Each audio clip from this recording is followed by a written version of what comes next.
Pour ce couple de Tourangeau, c'est opération place nette aujourd'hui. Ils sont venus se dessaisir de leur vieil ordinateur, mais pas n'importe comment. Ils ont fait le choix de s'adresser à cette association informatique qui prend en charge les équipements obsolètes. Je cherchais depuis longtemps à me séparer donc de mon unité centrale, de mon écran et souris et clavier.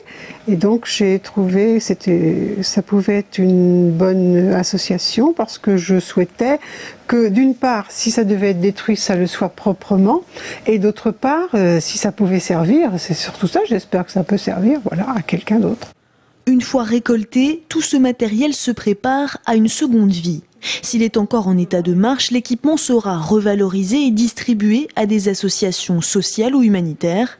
S'il est jugé hors service, le recyclage sera sa destination finale. Et dans ce minuscule espace de stockage, ce ne sont pas moins de 500 kilos de matériel en tout genre qui s'amoncellent depuis vendredi. On trouve des unités centrales, des OC ou non.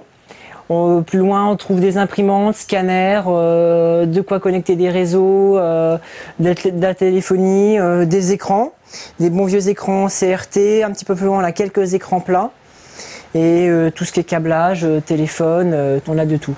Voilà, et le but du jeu, c'est de faire le tri de ce qui marche pas, ce qui peut être redistribué ou non, et après, si ça peut être redistribué, ce sera redistribué. Reste maintenant à trier ce joyeux capharnaüm. Une démarche écologique qui répond à une directive européenne de 2002. Cette carte mère, par exemple, que l'on trouve à l'intérieur de n'importe quel ordinateur, contient des substances toxiques. Jetée telle quelle dans la nature, elle mettrait plusieurs dizaines de milliers d'années à se dégrader.